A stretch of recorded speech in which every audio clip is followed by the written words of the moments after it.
Hey guys, welcome to my channel computer science world. So last topic में हमने पढ़ा था आर्किटेक्चर क्लासिफिकेशन। सो आज हम पढ़ रहे हैं pipelining.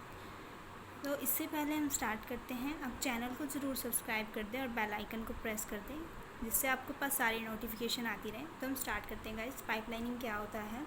A technique of decomposing a sequential process into sub operation with each sub process being executed in a special dedicated segment that operates concurrently with all other segments. इसका मतलब क्या है?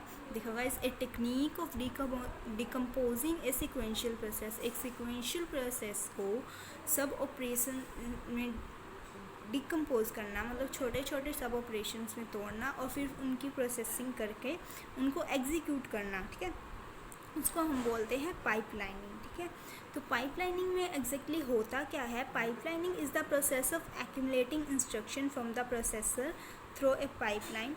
ठीक है, इंस्ट्रक्शन को एक्यूमुलेट करते हैं किससे? प्रोसेसर से, with the help of pipelining.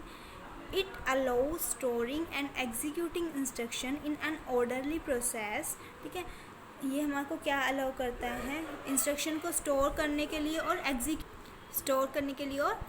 करने के लिए इन अ ऑर्डरली प्रोसेस।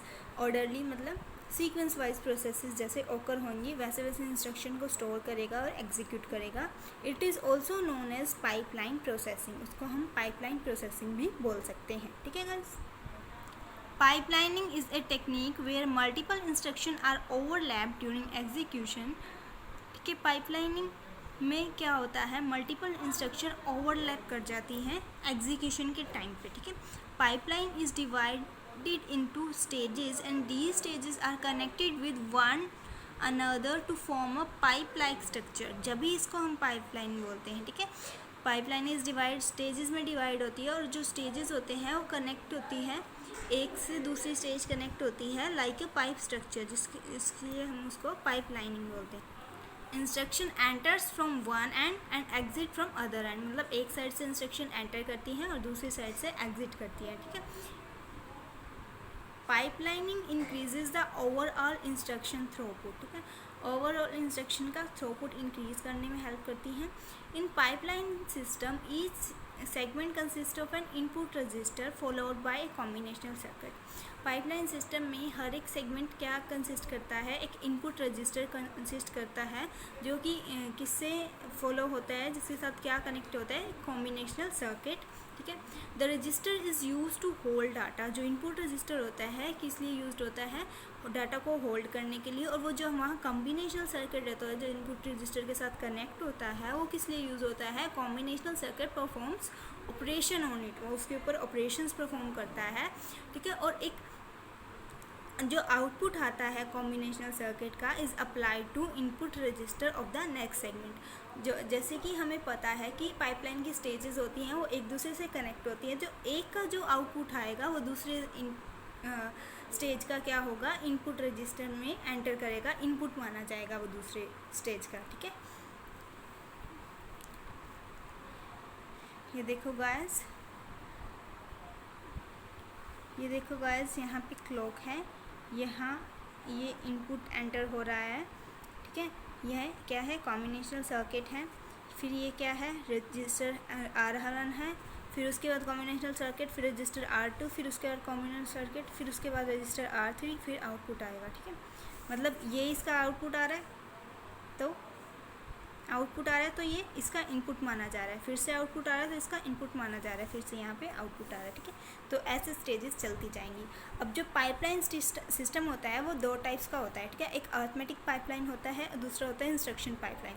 तो सबसे पहले हम देख रहे हैं अरिथमेटिक पाइपलाइन क्या होता है। अरिथमेटिक पाइपलाइन किस लिए यूज़ होता है? Arithmetic pipeline are usually found in most of the computer में अरिथमेटिक पाइपलाइन फाउंड किया जा सकता है। ठीक है, मतलब यूज़ होता है। They are use for floating operations, multiplication of fix point number etcetera. ठीक है, फ्लोटिंग पॉइंट ऑपरेशंस के लिए इनको यूज़ किया जाता है, मल्टीप्लिकेशन वगैरह के लिए भी ये काफ़ी हेल्पफुल होती हैं। ठीक है, क्योंकि अरिथमेटिक से आपको मतलब पता चल रहा है मल्टीपल डिवीज़न, ठीक है, एडिशन सब्सट्रैक्शन, यही होता होगा ना। तो उसके बाद क्या कह रहा है? The final result is obtain from when data have passed through all segment, final result कब ऑब्टेन होता है? जब डाटा ऑल सेगमेंट से पास आउट करता है, मतलब ऑल स्टेजेस से पास आउट कर जाता है, ठीक है। Suppose we have to perform the following task, मतलब सपोज कर लो कि हमको ये एग्जांपल ले लेते हैं कि हमें ये टास्क परफॉर्म करना है, और इस टास्क में क्या है, each sub operation is to be perform in a segment within a pipeline. Each segment has 1 or 2 register and a combinational circuit, sorry, ठीक है। तो हमें पता है कि जो सब ऑपरेशंस होते हैं कैसे परफॉर्म होते हैं, सेगमेंट में परफॉर्म होते हैं पाइपलाइन के अंदर। जो हर एक सेगमेंट होता है उसके पास एक तो इनपुट रजिस्टर होगा ही होगा, 2 भी हो सकते हैं, और कॉम्बिनेशन सर्किट तो होगा ही, ठीक है। तो हमें ये दे रखी है problem AI star BI plus CI, जहाँ पे I क्या है 1 से लेके 7 तक, ठीक है। तो हम इसको कुछ इस तरह से फिगर में अरेंज करेंगे, ठीक है। पहले हमने क्या लिया, AI BI, इसके पास रजिस्टर R1 है, इसके पास R2 है, फिर इनका मल्टीप्लाई कराया क्योंकि AI स्टार BI है ना, ठीक है। फिर उसके बाद क्या लिया हमने, रजिस्टर 3 लिया, R3, जिसमें इनकी मल्टीप्लाई को स्टोर किया, फिर हमने उसको ऐड करा, ठीक है। तो हमने यहाँ पे एक CI रजिस्टर भी ले लिया, तो R3 का रिज़ल्ट हमने इसमें ऐड कर दिया CI वाले रजिस्टर में, जो जिसका नाम है R4। तो R3 में कौन सा रिज़ल्ट था, इन दोनों की मल्टीप्लिकेशन थी AI और BI को, और उसको हमने किस में ऐड कर दिया, CI में ऐड कर दिया, ठीक है। थ्रू एडर के थ्रू हमने इसको CI में ऐड कर दिया, फिर जो बाकी ऐड होकर रिज़ल्ट आएगा वो हमने R5 में स्टोर कर दिया, ठीक है। तो ये कुछ इसका एक डायग्रामेटिकल रिप्रेजेंटेशन थी इसकी, ठीक है। सब ऑपरेशन इन ईच सेगमेंट, जो ईच सेगमेंट में सब ऑपरेशन परफॉर्म्ड हो रहे हैं वो क्या क्या हैं देखें। सबसे पहले हमने क्या करा,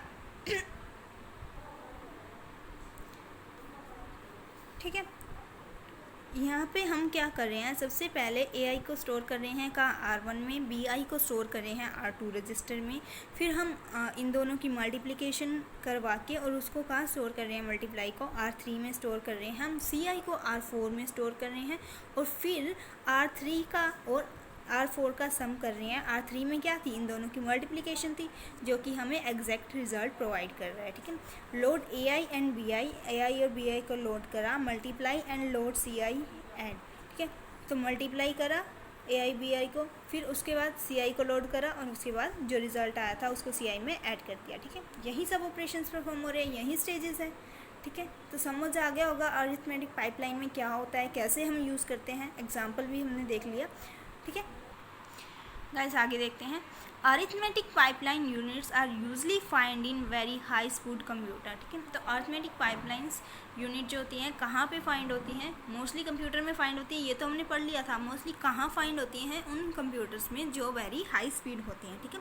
we will now discuss the pipeline unit for the floating point addition and subtraction. Floating point addition और सब्ट्रैक्शन के लिए जो पाइपलाइन यूनिट यूज़ होती हैं हम उनको डिस्कस कर रहे हैं, ठीक है। The inputs to floating point adder pipeline are to normalize floating point number, ठीक है। जो इनपुट हैं फ्लोटिंग पॉइंट एडर पाइपलाइन के, वो 2 नंबर्स हैं, 2 नॉर्मलाइज फ्लोटिंग पॉइंट नंबर्स हैं, ठीक है। कौन कौन से नंबर्स हैं, A and B are mantissas and small a and B are the exponents, ठीक है। बिग A and B क्या है, मैंटिसास है, और स्मॉल a and B क्या है, एक्सपोनेंट्स है, ठीक है।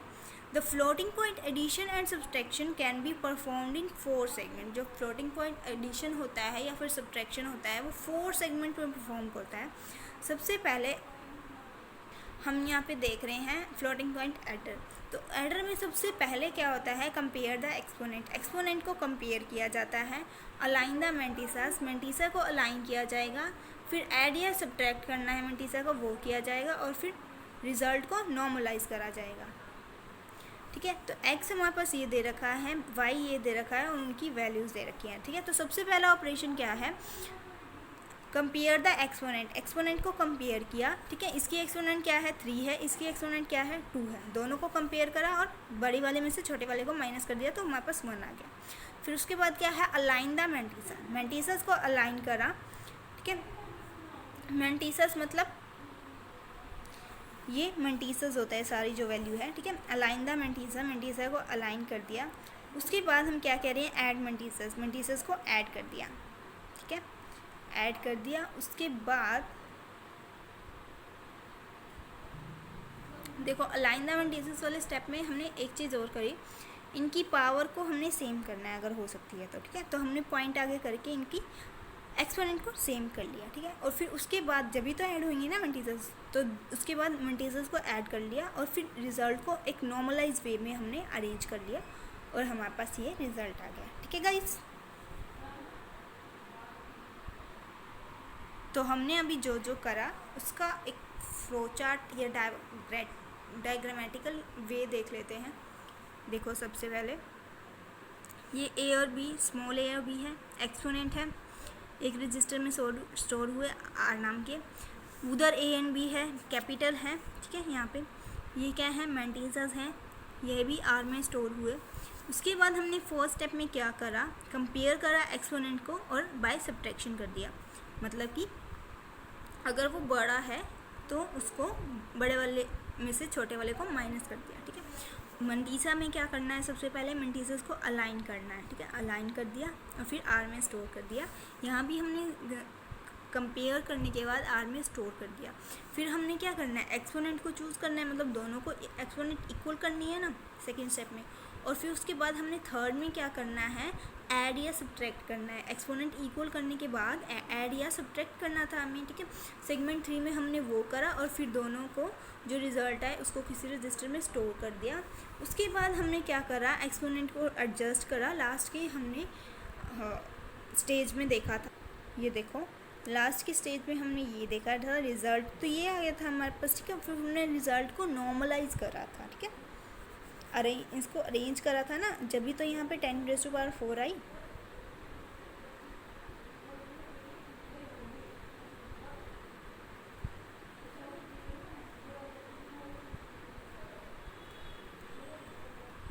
ठीक है, तो एडजस्ट करा एक्सपोनेंट को और फिर उसके बाद रिज़ल्ट को नॉर्मलाइज कर दिया, ठीक है।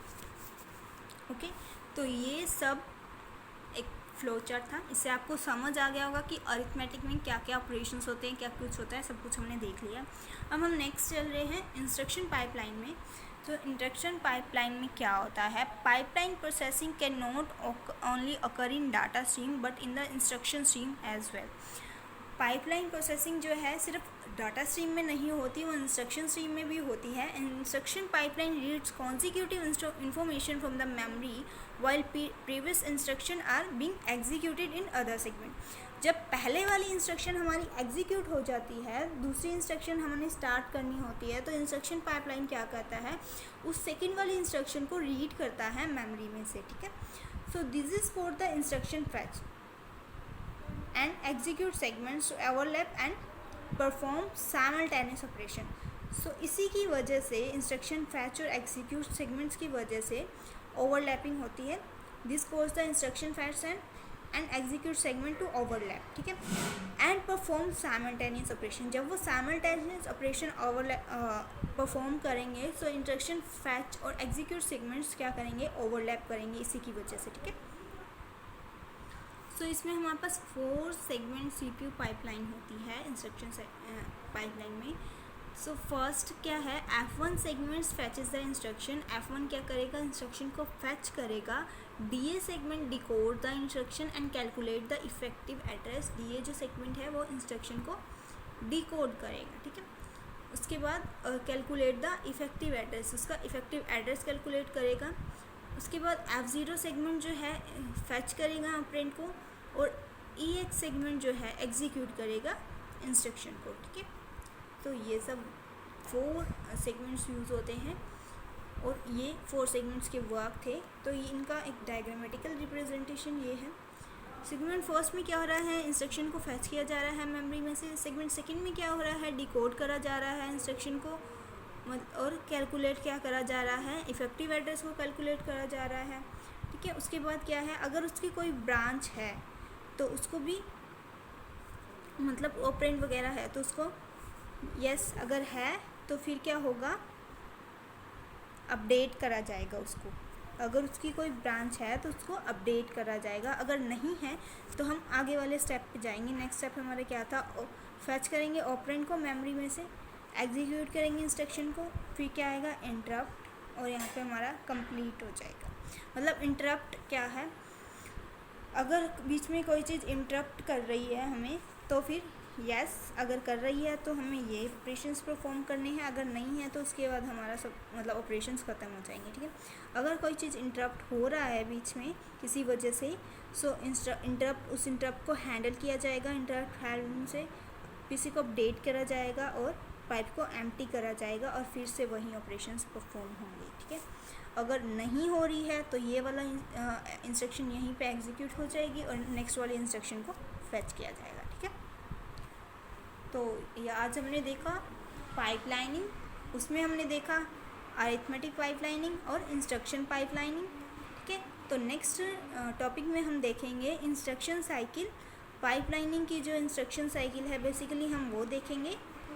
सॉरी ये इंस्ट्रक्शन साइकिल इसी की है, इंस्ट्रक्शन पाइपलाइन की ही है, इसी की स्टेजेस हैं। इसमें जो फेज़ यूज़ हो रहे हैं वही फेज़ हैं। देखो इसको भी देख लेते हैं इसी वीडियो में। नेक्स्ट लेक्चर में फिर हम पाइपलाइन कॉन्फ्लिक्ट्स देखेंगे और क्या देखेंगे, प्रिंसिपल, उसको पाइपलाइन प्रोसेसर को डिज़ाइन करने का प्रिंसिपल देखेंगे। ठीक है, उसको एग्जीक्यूशन करने का वे देखेंगे। ठीक है, तो ये सब हम देखेंगे नेक्स्ट लेक्चर में। तो सबसे पहले इसकी इंस्ट्रक्शन साइकिल देख लेते हैं। Pipeline processing can also, instruction pipeline processing can also occur in instruction stream. ठीक है, तो 6 फेज़ होते हैं इस साइकिल में। पहले हमने देख लिया फैच करना है इंस्ट्रक्शन को मेमोरी में से। ठीक है, हमने अभी देखा। उसके बाद क्या कर रहा था, डिकोड कर रहा था इंस्ट्रक्शन को। ठीक है, ये भी हमें पता है। थर्ड क्या कर रहा था, इफेक्टिव एड्रेस को कैलकुलेट कर रहा था, ये भी हमें पता है। फोर्थ क्या कर रहा था, ऑपरेंड को अगर है तो फैच कर रहा था मेमोरी में से। ठीक है, ये भी हमने देख लिया था। उसके बाद क्या करेगा, ऑपरेशंस को एग्जीक्यूट करेगा और जो हमारे पास रिजल्ट आएगा उसको एप्रोप्रिएट प्लेस पे स्टोर करेगा। ठीक है, सम इंस्ट्रक्शन स्किप सम फेजेस, तो कुछ इंस्ट्रक्शन जो होती हैं वो कुछ फेजेस को स्किप कर देती हैं। Thus we can execute multiple instruction simultaneously, क्योंकि हमें मल्टीपल इंस्ट्रक्शन साइमल्टेनियसली एग्जीक्यूट करनी होती हैं, उसी वजह से the pipeline will be more efficient if the instruction cycle is divided into segments of equal duration. ठीक है, तो पाइपलाइन को हम मोर एफिशिएंट वे में यूज़ कर सकते हैं, बन सकती है मोर एफिशिएंट वे, अगर इंस्ट्रक्शन साइकिल को डिवाइड किया हुआ हो इक्वल सेगमेंट्स में, इक्वल ड्यूरेशन के। ओके, तो ये फेजेस थे इंस्ट्रक्शन पाइपलाइन की, इंस्ट्रक्शन साइकिल कह सकते हैं हम इसे। ठीक है, तो नेक्स्ट टॉपिक हमारा रहेगा pipeline conflicts, principle of designing pipeline processor, execution in pipeline processor और पाइपलाइन की स्टेजेस। ठीक है, तो ये हम नेक्स्ट टॉपिक में देखेंगे।